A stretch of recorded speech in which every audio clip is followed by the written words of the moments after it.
مٹا دے اپنی ہستی کو اگرچہ کچھ مرتبہ چاہے کہ دانا خاک میں مل کر گلے گلزار ہوتا ہے۔ اللہ کے پیارے نبی حضرت محمد رسول اللہ صلی اللہ تعالی علیہ وسلم کی ذات گرامی، نبی علیہ الصلوۃ والسلام کی سیرت پاک کا ایک اعلیٰ ترین پہلو جو ہے وہ حلم ہے، جس کو بردباری کہتے ہیں، جس میں تحمل کو شامل کیا جاتا ہے، جو صبر کے ساتھ مزاج کے اندر پیدا کیا جاتا ہے۔ نبی علیہ الصلوۃ والسلام نے اپنی پاک حیات جو ظاہری طور پر انسانوں کے سامنے نظر آتی ہے، اس میں حلم کا بہت استعمال کیا، صبر کا بڑا استعمال کیا، بردباری کا بہت استعمال کیا۔ اللہ کے پیارے نبی حضرت محمد رسول اللہ صلی اللہ تعالی علیہ وسلم نے رہنمائی فرمائی انسانوں کی، اور یہ طے کیا کہ جب آپ کے پاس طاقت ہو، قوت ہو، استقامت ہو، علم ہو، دولت ہو، تو رویہ کیسا ہونا چاہیے، اور اگر آپ کمزور ہوں، پریشان حال ہوں، دکھی ہوں، محتاج ہوں، اس وقت رویہ کیسا ہونا چاہیے۔ جو نبی ہوتے ہیں اللہ کے اور پیارے نبی صلی اللہ علیہ وسلم کی یہ شان ہے، جب نبی مکی زندگی میں تھے تو بڑی صبر سے کام لیا، اور جب مدنی زندگی میں آ گئے، مکی زندگی میں یعنی جب حکومت میں دخل نہیں تھا، اقتدار ان کے پاس نہیں تھا، جب غلبہ مشرکین کا تھا، جب تشدد کا دور تھا، تو بڑے صبر سے کام لیا، اور جب مدنی زندگی میں پہنچے، جب اللہ نے اقتدار بھی عطا کر دیا،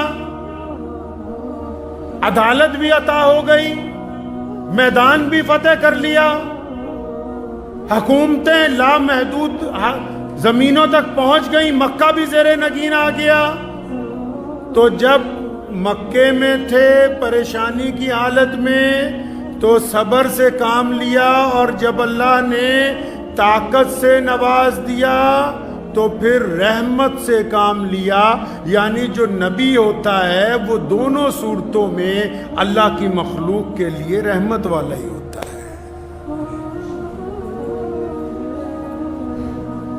اللہ کے نبی صلی اللہ علیہ وسلم کے یہاں اصول تھا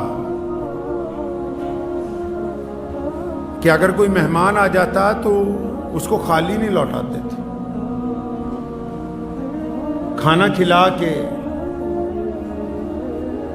اگر اس کی کوئی ضرورت ہوتی کپڑوں کی، کرائے کی، سامان کی، پوری کرتے تھے۔ تو اس کام کے لیے نا اکثر ادھار لینا پڑ جاتا تھا۔ سیدنا بلال رضی اللہ تعالیٰ عنہ حضور صلی اللہ علیہ وسلم کے سیکٹری ہیں، پیارے نبی صلی اللہ علیہ وسلم کے پرسنل اسسٹنٹ کہیے، تو ان کی ڈیوٹی تھی کہ جب کوئی مہمان آ جائے تو سامان لانا ہے، اور یہ پوچھنے نہیں جانا کہ نبی علیہ الصلوۃ والسلام سے کہاں سے لاؤں، کس دکان سے لاؤں، نہیں، بس مہمان آ گئے، جاؤ بازار، اب ادھار چاہیے تو ادھار لے آؤ، لیکن مہمان بھوکا نہیں رہنا چاہیے۔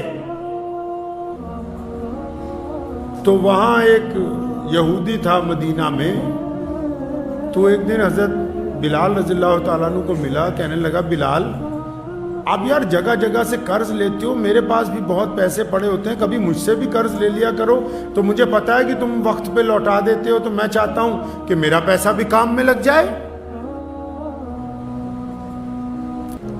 تو حضرت بلال رضی اللہ تعالیٰ عنہ نے کہا ٹھیک ہے، تم سے بھی لے لیں گے کبھی ضرورت ہوئی تو ایک وقت آیا کہ ان سے بھی کچھ قرض لے لیا 1 مہینے کی مہلت کے اوپر۔ اب وہ 1 مہینہ مکمل نہیں ابھی گزرا، 3-4 دن باقی تھے، تو اس یہودی نے کیا کیا کہ 3-4 دن جب باقی تھے تو ایک چوراہے پہ رہا جہاں سے نبی علیہ الصلوۃ والسلام گزرتے تھے. اور جب اللہ کے نبی صلی اللہ علیہ وسلم آئے, سیدنا عمر فاروق رضی اللہ تعالیٰ عنہ ساتھ میں ہیں, سیدنا بلال بھی ساتھ میں ہیں, تو بیچ چوراہے کے اپنے قرض کا تقاضا کرنے لگا. بیچ چوراہے کے. ایک تو ہوتا ہے نا کہ کوئی بڑا آدمی ہو, اس پہ کوئی تھوڑی سی انگلی اٹھا دے تو اس کے چاہنے والوں کو پریشانی ہو جاتی ہے, چاروں طرف کوہرام مچ جاتا ہے. اور یہ تقاضا کس سے کر رہا ہے؟ نعوذ باللہ بےہودگی کس سے کر رہا ہے؟ نازیبا الفاظ کن کے سامنے بول رہا ہے؟ جو اللہ کے بعد کائنات میں صرف وہی ہیں. خدا کے بعد زمین پر پوری کائنات میں اگر کوئی اللہ کا سب سے محبوب بندہ ہے, کوئی اللہ تبارک و تعالیٰ کا نائب اگر کسی کو کہہ سکتے ہیں, اللہ نے جن کے سر پہ ختم نبوت کا تاج رکھا ہے, جو رسولوں میں بھی سب سے اعلیٰ, جو انبیاء میں بھی سب سے اعلیٰ, تو پیارے نبی علیہ السلام کے سامنے چوراہے میں یہودی کھڑا اور بدتمیزی کر رہا ہے. سیدنا عمر رضی اللہ تعالیٰ عنہ کو غصہ آیا, تلوار نکالنے لگے. فرمایا میں اس کی گردن نہ مار دوں کہ یہ بدتمیزی کر رہا ہے؟ تو نبی علیہ السلام نے روکا. فرمایا عمر کیا بات ہو گئی, تمہیں تو الٹا یہ کہنا چاہیے کہ ہم بھائی تیرا قرض ادا کر دیں گے. اس کو کہنا چاہیے کہ تھوڑا صبر رکھ, اور بلال کو کہتے ہیں کہ بھائی اس کا جلدی قرض ادا کرو. سیدنا بلال رضی اللہ تعالیٰ عنہ پاس میں موجود تھے. پوچھا کب تک کی مہلت ہے؟ فرمایا یا رسول اللہ ابھی تو 3-4 دن باقی ہیں, یہ زیادتی کر رہا ہے. فرمایا کوئی بات نہیں, اس سے قرض لیا ہے نا, اس کو واپس کریں گے. اب کیونکہ اس نے تقاضا کیا اور اس نے ایسی بری بات کہی, کہنے والا خود کہتا ہے جتنی بری میں کہہ سکتا تھا اتنی میں نے کہہ دی. اس سے آگے کہتا میری ہمت نہیں تھی, جتنی بری کہہ سکتا تھا میں نے کہہ دی. تو نبی علیہ السلام کو غصہ نہیں آیا, آپ صلی اللہ علیہ وسلم ناراض نہیں ہوئے اس سے. آپ صلی اللہ علیہ وسلم نے سیدنا عمر فاروق رضی اللہ تعالیٰ عنہ کی ڈیوٹی لگائی کہ اچھا تو ناراض ہو رہا ہے, اس سے اب تیری ذمہ داری ہے, فوراً اس کو لے جا, اس کے قرض کا ادا کر دو اور اس کو کچھ فالتو بھی دینا. تو سیدنا عمر رضی اللہ تعالیٰ عنہ اس کو لے گئے, اس کو جا کے اس کے قرض کے مطابق کھجوریں بھی دے دیں اور کچھ فالتو بھی دیں. حضرت عمر رضی اللہ عنہ نے پوچھا یا رسول اللہ فالتو کیوں؟ فرمایا تم نے اس کو ڈانٹا ہے نا, اس کو ڈانٹا نہیں. اب اگر عمر رضی اللہ تعالیٰ عنہ جلالی طبیعت کے شخص تھے, قرض تو دے دیا, فالتو کھجوریں بھی دے دیں, لیکن چہرے پہ ناراضگی کے آثار تھے کیونکہ اس بندے نے ناحق بات کہی تھی. تو جب سب کچھ دے دیا تو اس بندے نے کہا کہ عمر تم مجھے پہچانتے ہو؟ فرمایا میں نے تجھے پہچاننے سے کیا لینا ہے, تیرا حساب ہو گیا, چل نکل اب یہاں سے, ہم نے تجھے پہچان کے کیا کرنا ہے. تو وہ کہنے لگا نہیں تم مجھے پہچانتے نہیں. حضرت عمر نے کہا میں نہیں تجھے پہچانتا اور نہ ہی پہچاننے کی ضرورت ہے, تجھے تیرا قرض کا مال دے دیا, اب چلا جا یہاں سے. کہنے لگا نہیں مجھے دیکھو, میں یہودیوں میں سے توریت کا سب سے بڑا عالم ہوں, میں ابن ڈسنا ہوں, مجھ سے بڑا کوئی توریت کا عالم نہیں ہے, اور میں رسول حق کی تلاش میں تھا, ساری نشانیاں دیکھ لی, ایک نشانی باقی تھی. رونے لگا, کہتا کیونکہ توریت میں لکھا تھا کہ نبی اتنے علم والے ہوں گے, اتنی صبر والے ہوں گے کہ اگر سامنے سے کوئی بدتمیزی بھی کرے گا تو وہ اس کی جواب اس کے انداز سے نہیں دیں گے. کہتا بس وہ والی بات چیک کرنے کے لیے یہ چوراہے والا میں نے قصہ گھڑا ہے, اب تو مجھے لے چل محمد رسول اللہ کے قدموں میں تاکہ میں رسول اللہ صلی اللہ علیہ وسلم کی غلامی کو اختیار کر لوں. بہت سارے لوگ بڑا بننا چاہتے ہیں, سب کی خواہش ہے, اور ماشاءاللہ جب سے 10-15 سال سے سوشل میڈیا شروع ہوا, یہ خواہش نے تو سمجھیے ساری حدود ہی توڑ دی. کوئی چوراہوں میں اپنی تصویر لگا کے, کوئی واٹس ایپ پہ اپنی تصویر لگا کے, کوئی کسی کو 10 کلو آٹے کی تھیلی پکڑا کے, کوئی کسی غریب لڑکی کی شادی کروا کے سوچتا ہے کہ میں بڑا بن جاؤں. بڑا بننے کے لیے نبی علیہ الصلوۃ والسلام نے جو طریقے بتائے ہیں اس میں حلم کا ہونا سب سے زیادہ ضروری، بردباری کا ہونا، سمجھداری کا ہونا۔ بدتمیزی کی جواب میں اگر بدتمیزی کی تو پھر کیا بات ہے، گالی کی جواب میں اگر گالی دے رہے ہیں تو کوئی کمال نہیں کر رہے آپ۔ اگر اپنوں کی بے عزتی کر کے آپ سوچتے ہیں کہ ہم 2 قدم آگے چلے جائیں گے تو یہ آپ سب سے بڑے بیوقوف ہیں۔ آپ کسی کو تانا دے کے 4 لوگوں میں کسی کی بے عزتی کر کے سمجھتے ہیں کہ نہیں بس میری بڑی عزت ہو رہی، عزت نہیں ہو رہی۔ اللہ تعالیٰ نے تو کہا قرآن پاک میں بڑے صاف لفظوں میں، ان اللہ مع الصابرین، کہ بے شک اللہ تعالیٰ صبر کرنے والوں کے ساتھ ہے۔ صبر کون کرتے ہیں بھائی؟ صبر وہ کہ جن کی زبان پہ پھر کوئی بات آتی نہیں ہے، اللہ ساتھ ان کے ہیں۔ متعدد مفسرین نے اس آیت کی تفسیر کے اندر جا کے لکھا ہے کہ اس کے مکمل صبر کی بات یہ ہے کہ جو بندہ سامنے والے کی تانا زنی پر، سامنے والے کے جھوٹے الزامات پر، سامنے والے کے تشدد پر چپ ہو جائے، بالکل صبر کر لے، پھر اللہ کہتے ہیں کہ اب میں تیرے ساتھ ہوں، تیری طرف سے اب میں بدلہ لوں گا اس سے۔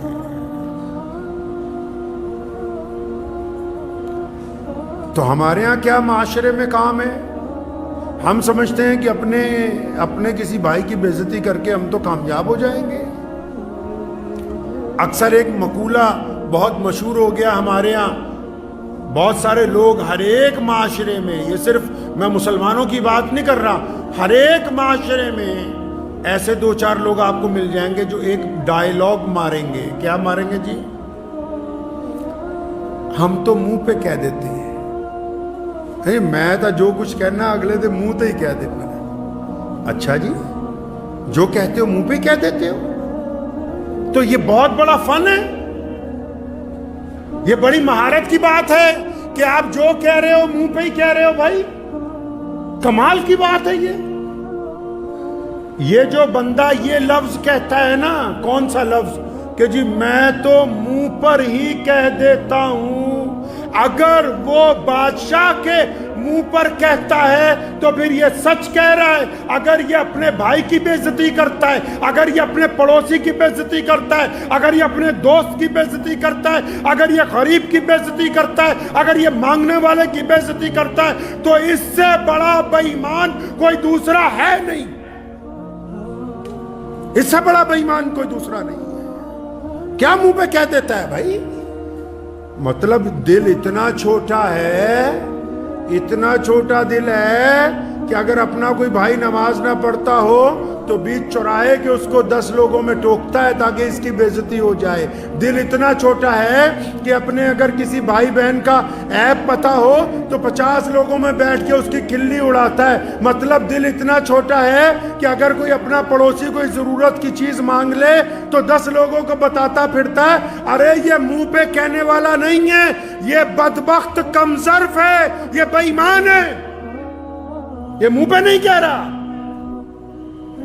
منہ پہ تو سیدنا حبیب بن زید نے کہا بادشاہ وقت کو کہ ہم تجھے نہیں مانتے، منہ پہ کہا عمار بن یاسر نے رضی اللہ تعالی عنہ نے ابو جہل کو کہ میں تیرے طریقے کو تسلیم نہیں کرتا، منہ پر کہا سیدنا سمیہ رضی اللہ تعالی عنہ نے شہادت کو قبول کیا، کفار مکہ کے مطالبے کو منظور نہیں کیا ہے۔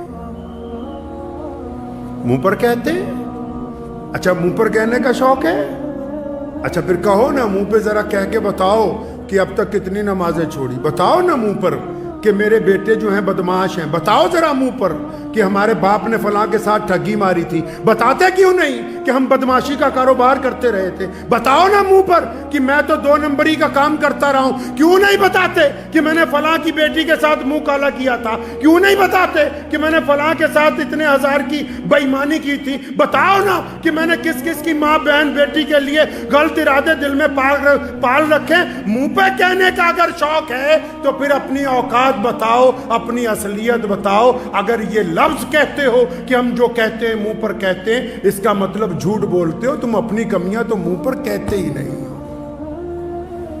اپنی کمیاں منہ پر نہیں کہتے. منہ پر کہنے والے لوگ معاشرے کو توڑنے والے لوگ ہیں.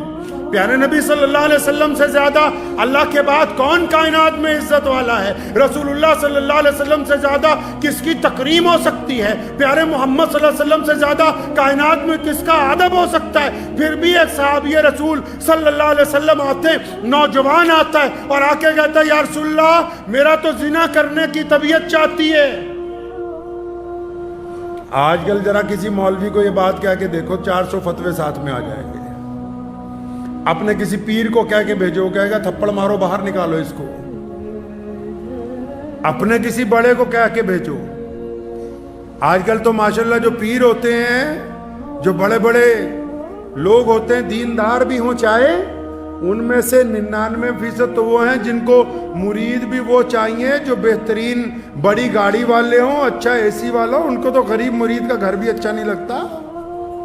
پہلے سے ہی مشورے میں طے ہو جاتا ہے کہ کون سی کوٹھی پہ حضرت اتریں گے اور کون سی کوٹھی سے ہیلی کاپٹر میں بیٹھ کے واپس چلے جائیں گے، پہلے طے ہو جاتا ہے.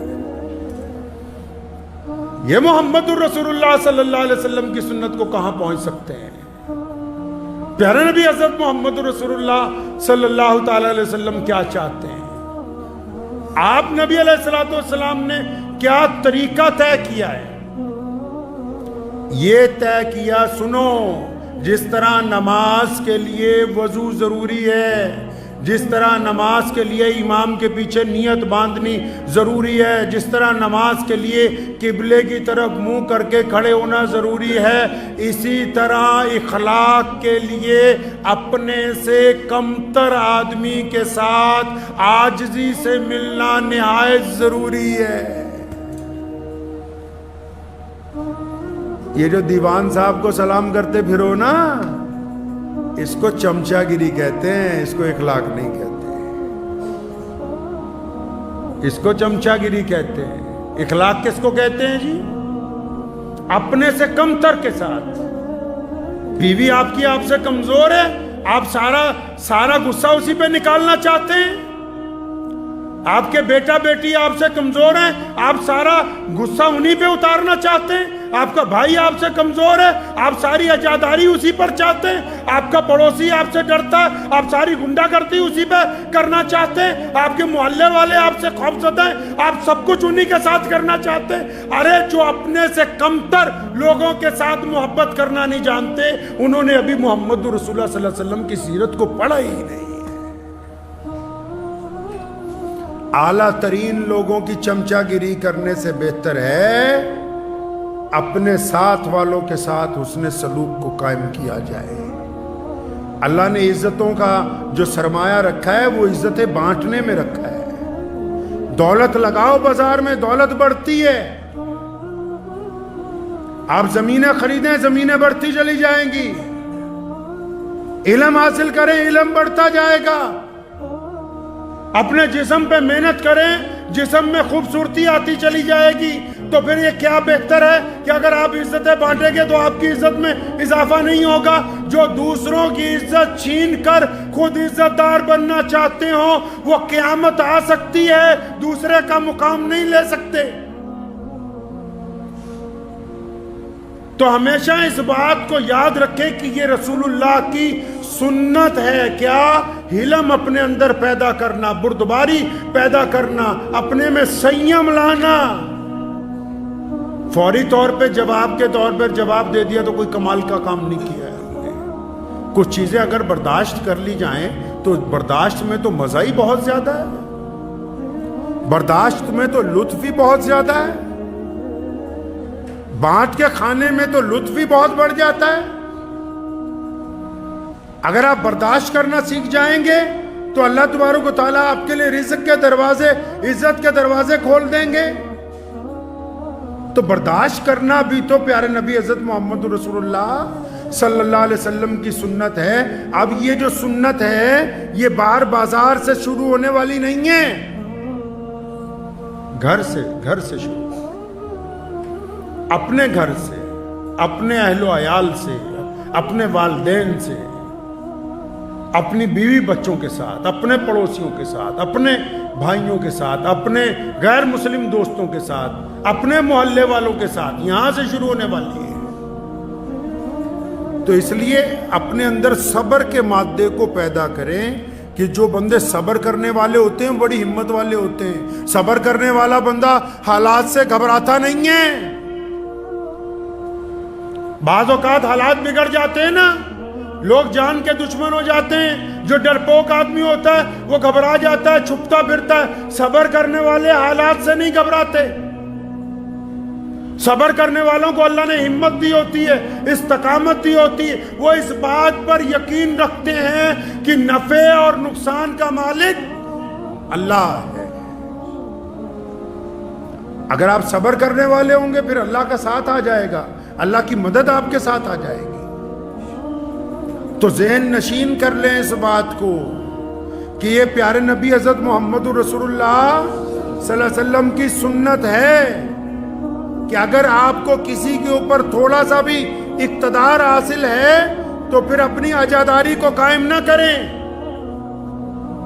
صبر کے ساتھ، حلم کے ساتھ، استقامت کے ساتھ قائم کریں۔ جب تھوڑا صبر سے کام لیں گے، تھوڑی محبت سے کام لیں گے تو وہی وقت جو ہے آپ کے ساتھ چلا جائے۔ میرے دادا حضرت مولانا مفتی محمد احمد لدھیانوی رحمۃ اللہ علیہ یہاں تشریف فرما تھے۔ سن 1952 یا 53 کا واقعہ ہے۔ تو کوئی صاحب آئے، ان کو کام وام کہیں لگا دیا تو اس بندے نے پیسے نہیں دیے تو بڑا ناراض ہوا، اس سے بھی ناراض ہوا، مفتی صاحب رحمۃ اللہ علیہ سے بھی آ کے ناراض ہوا۔ ناراضگی میں 3-4 تلخ باتیں کہیں تو حضرت ہنستے رہے۔ تو خادم کو بلایا کہ لے آؤ اسے شربت پلاؤ، شربت پلایا، کچھ ٹھنڈے ہو گئے۔ پھر جب ٹھنڈے ہو گئے، غصہ اتر گیا ان صاحب کا، تو پھر دوبارہ 3-4 سخت باتیں اس لیے کہیں کہ حضرت میں تو آپ کو اتنی بری باتیں کہیں تو آپ نے جواب میں مجھے ڈانٹا ہی نہیں۔ پھر بعد میں دوست بن گئے۔ تو اگر آپ 2 منٹ خاموش رہ جائیں گے تو رشتوں کو اگر آپ جوڑ لیں گے تو اللہ تبارک و تعالیٰ آپ کو استقامت عطا فرمائے گا۔ اور جو رشتوں کو جوڑنے کی بات ہے، قرآن پاک میں نے کہا نا وَاعْتَصِمُوا بِحَبْلِ اللَّهِ جَمِيعًا، اللہ کی رسی کو مضبوطی سے بولو نا، پکڑ لو۔ اللہ کی رسی کو مضبوطی سے بس پکڑ ہی رکھی، آگے نہیں پتا کیا ہے ان کو۔ قرآن نے کہا اللہ کی رسی کو مضبوطی سے پکڑو، لیکن کیا کہا آگے؟ فرمایا لیکن آپس میں لڑنا نہیں، آپس میں ایک دوسرے کی ٹانگیں مت کھینچنا، ایک دوسرے پر الزام تراشی مت کرنا، ایک دوسرے کی عزتیں مت اچھالنا، فروئی مسائل کو لے کے ایک دوسرے کو سڑکوں پر ذلیل نہ کرنا، مسجدوں میں بیٹھ کے ایک دوسرے کے خلاف تقریریں مت کرنا، ایک دوسرے کے خلاف عوام کو بھڑکانا نہیں، ایک دوسرے کے خلاف لوگوں کے دلوں میں نفرت مت پیدا کرنا۔ اور پھر قرآن نے یہاں تک کہا کہ اللہ کی رسی کو مضبوطی سے پکڑنے والوں، اگر تم آپس میں لڑتے رہو گے تو پھر تمہاری ہوا اکھڑ جائے گی، تمہاری عزت تمہارے پاس نہیں رہے گی، ہوا اکھڑ جائے گی تمہاری۔ یہ کیا سمجھتے ہیں کہ اچھا آپس میں لڑنے سے صرف 2 آدمیوں کی گفتگو بند ہوتی ہے؟ ارے میاں 2 بندوں کی گفتگو نہیں بند ہوتی، 2 خاندانوں کے تعلقات ٹوٹ جاتے ہیں، 2 پڑوسیوں کی سلام دعا بند ہو جاتی ہے، 2 کاروباریوں کا آپس میں لین دین ختم ہو جاتا ہے، 2 سیاسی لوگوں کا آپس میں ربط ٹوٹ جاتا ہے، سماجی طور پر برباد ہو جاتے ہو، معاشی طور پر برباد ہو جاتے ہو، اور حکومت میں جو حصہ داری ملنی ہے وہ بھی تمہارے ہاتھ سے نکل جاتی ہے۔ آپ نے کیا سمجھا کہ تفرقہ اور نا اتفاقی صرف اتنی سی ہے کہ 2 لوگوں میں سلام دعا نہیں؟ یہ نا اتفاقی جو گھر سے چلتی ہے یہ پارلیمنٹ تک جاتی ہے، جہاں تمہارے کسی نمائندے نے بیٹھ کے تمہارے لیے بات کرنی تھی، تم نے تو آپس میں لڑ کے اس کو وہاں پہنچنے ہی نہیں دیا ہے۔ دین کو سمجھیں۔ پیارے نبی حضرت محمد رسول اللہ صلی اللہ تعالی وسلم نے جو ہمیں دین عطا فرمایا وہ بہترین نظام ہے کائنات کا. صرف نماز پڑھنے سے، روزہ رکھنے سے، حج کرنے سے، زکوٰۃ دینے سے دین مکمل ہونے والا نہیں ہے. امر بالمعروف کے ساتھ نہی عن المنکر کے اوپر چلنا پڑے گا. یہ کہنا ہوگا کہ حق حق ہے، ظلم ظلم ہے. یہ کہنا پڑے گا کہ ہم آپس میں بھائی بھائی ہیں. نفاق کو نکالنا ہوگا. جن کی نمازیں ان کو آپس میں دشمنیوں سے نہیں روکتی، جس کی نماز اس کو حرام کھانے سے نہیں روکتی، جس کی نماز اس کے بھائی کی غیبت سے نہیں روکتی، جس کی نماز اس کو اپنی بیوی پہ ظلم کرنے سے نہیں روکتی، جس کی نماز اس کے پڑوسی سے محبت نہیں سکھاتی، جس کی نماز غریب کے منہ میں لقمہ دینے کا درس نہیں دیتی، جس کی نماز راستے میں چلتے ہوئے پتھر کو ہٹانے کا سبق نہیں پڑھاتی، تو یہ نالائق صرف فرض ادا کر رہا ہے، اس کی نماز ادا ہو ہی نہیں رہی ہے. کیونکہ نماز کی ادائیگی کا مطلب ہی صرف یہ ہے. نماز کا مطلب ہی یہی ہے کہ اللہ چاہتے ہیں کہ میرے نماز پڑھنے والے بندے اچھے بن جائیں، اور جس کی نماز نے انہیں اچھا ہی نہ بنایا تو اس کا مطلب ہم اپنی منزل تک نہیں پہنچ رہے. تو دعا کیجئے، وقت بھی ہو گیا ہے کہ حالات جیسے تیسے بھی ہوں، صبر سے کام لینا ہے. لیں گے انشاءاللہ. ہاں، جو لوگ صبر اور استقامت کو چھوڑتے ہیں